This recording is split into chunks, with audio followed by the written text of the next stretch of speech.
శ్రీ మహాభారతం 36వ భాగం. శ్రీ మహాభారతంలో కథలు. శిఖండి. సంతానం లేని ద్రుపదుడు పరమేశ్వరుని గురించి తపస్సు చేసి భీష్ముణ్ణి చంపే కొడుకు కావాలని అడిగాడు. ముందు కూతురై పుట్టి తరువాత కొడుకుగా మారి భీష్ముణ్ణి చంపే సంతానం నీకు కలుగుతుంది అని శివుడు వరమిచ్చాడు. ఆ ప్రకారమే ద్రుపదుడికి కూతురు పుట్టింది. తల్లిదండ్రులిద్దరికీ అసలు సంగతి ముందే తెలుసు కనుక కొడుకే పుట్టాడని అందరితోనూ చెప్పి ఆ పిల్లను పురుషవేషంలో పెంచారు. ఆమెను శిఖండి అని పేరు పెట్టారు. శివుడి వరం సంగతి ఆమెకు చెప్పి ద్రోణాచార్యుడి దగ్గర విలువిద్యాభ్యాసం చేయించడం మొదలుపెట్టారు. కూతురికి యుక్తవయస్సు వచ్చాక పెళ్లి చేయాలనుకుని ఈశ్వరుని వరం తలచుకుని ధైర్యం తెచ్చుకుని దశానదేశ ప్రభువు హేమవర్మ కూతుర్ని తెచ్చి పెళ్లి చేశారు. ఆ పెళ్లికూతురు చాలా తెలివైనది. శిఖండి అజాగ్రత్తగా ఉన్న సమయంలో అసలు సంగతి పసికట్టి తన దాసికి చెప్పింది. పరిచారిక వెళ్లి హేమవర్మ చెవిలో వేసిందా సంగతి. ఆయన అగ్గిమీద గుగ్గిలమయ్యాడు. కొడుకుని చెప్పి కూతురికి మరో కన్యనిచ్చి పెళ్లి చేశావు. ఇందువల్ల నగుబాటు తప్ప మరేం జరిగింది నీకు? నన్ను అవమానించావు. కొడుకని చెప్పిన నీ కూతురికెలాగూ పురుషత్వం లేదు. నీకైనా మగతనం ఉంటే యుద్ధంలో చూపించు అన్నాడు. ఏం మాటలయ్యా ఇవి? కూతుర్ని కొడుకని చెప్పుకోవలసిన గతేమిటి నాకు? ఎవరో గిట్టనివాళ్లు ఏదో చెప్పి ఉంటారు మీకు. నావంటి వాడి మర్యాదైనా ఆలోచించకుండా మాట్లాడటం ధర్మమేనా? అన్నాడు ద్రుపదుడు. అయితే మనిద్దరం ఇప్పుడే నిజానిజాలు తేల్చుకుంటే సరిపోతుందిగా అన్నాడు హేమవర్మ. అబ్బే! అలా చేస్తే అబ్బాయిని అవమానించినట్లవుతుంది. ఎందుకు? కొద్ది రోజుల్లో అబ్బాయి అత్తవారింటికోసారి రావాలిగా అని మెల్లగా నచ్చచెప్పి పంపించేశాడు ద్రుపదుడు. ఇదంతా తెలిసి శిఖండి ఆ అవమానం భరించలేక మరణమే శరణ్యమనుకుని ఎవరికీ చెప్పకుండా అడవికి పారిపోయింది.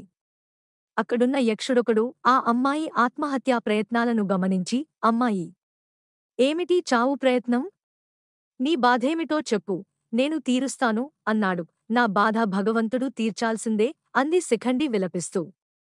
పోనీ నేను వినడం వలన నష్టం లేదుగా అన్నాడు యక్షుడు. ఇప్పుడు నాకు పురుషత్వం వస్తే తప్ప ఈ బాధ తీరదు అని తన కథంతా పూసగుచ్చినట్టు చెప్పింది శిఖండి. యక్షుడికి జాలేసింది. ఓస్! ఇంతే కదా! నా పురుషత్వం నీకిస్తాను. వెళ్ళి మీ అత్తింటి సందేహం పోగొట్టి మళ్ళీ 10 రోజుల్లో తిరిగిరా. అంతవరకు నీ కన్యత్వం నేను భరిస్తూ ఉంటాను.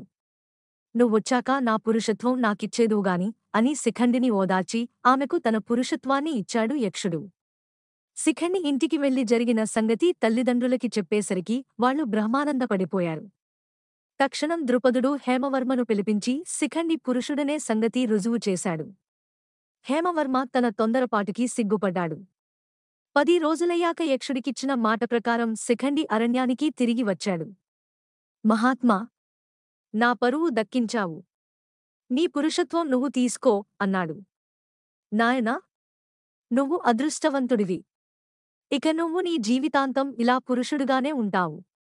ఇది దైవ నిర్ణయం అన్నాడు యక్షుడు. సంభ్రమాశ్చర్యాలలో మునిగిపోయాడు శిఖండి. నాయనా! నువ్వు వెళ్ళాక ఒకనాడు కుబేరుడు వచ్చాడు. ఆయన వస్తే ఎదురు వెళ్లి గౌరవించాలని తెలుసు. కాని ఈ ఆడరూపుతో వెళ్లడానికి సిగ్గుపడ్డాను. నేను గౌరవించనందుకు ఆయనకు కోపం కలిగింది. ఆయన పరివారంలో ఉన్న యక్షులు కొందరు నా దగ్గరకు వచ్చి సంగతంతా తెలుసుకుని వెళ్లి ఆయనతో చెప్పారు. అయినా సరే రమ్మనేసరికి నేను వెళ్లి ఆయన పాదాలు తాకాను. స్థూలకర్ణా! ఇంక నువ్విలా స్త్రీ రూపంలో ఉండు అన్నాడు. ఆ మాట విని నేను ఏడ్చాను. యక్షులంతా నా బాధ చూసి కుబేరుణ్ణి ప్రార్థించారు. సరే అయితే. శిఖండి బ్రతికి ఉన్ననాళ్లు నువ్వు ఇలా స్త్రీగా ఉండి అతడు చనిపోయాక నీ పురుషత్వాన్ని మళ్లీ నువ్వు పొందుతావు అని కుబేరుడు అనుగ్రహించాడు. ఇందులో నీ తప్పేమీ లేదులే. వెళ్ళి సుఖంగా ఉండు అని యక్షుడు అనగానే అపరిమిత ఆనందం పొందాడు. శిఖండి స్థూలకర్ణుడి దగ్గర సెలవు తీసుకుని గబగబ ఇంటికి వచ్చి తల్లిదండ్రులకి వార్త తెలియజేశాడు. ద్రుపదుడు తన అదృష్టానికి మురిసిపోయి దేవతలను, విప్రులను పూజించి నిస్సంకోచంగా ద్రోణాచార్యుడి దగ్గరకు శిష్యుడిగా పంపాడు శిఖండిని. ఆ తరువాత అస్త్రవిద్యలో అతను ఆరితేరాడు. అంగనలను, అంగనాపూర్వులను, అంగనాకారం గలవాళ్లను, అంగనానామధేయం కలవాళ్లను చంపనని భీష్ముడు వ్రతం పట్టాడు. అందుకే శిఖండిని కురుక్షేత్ర సంగ్రామంలో భీష్ముడు చంపలేదు.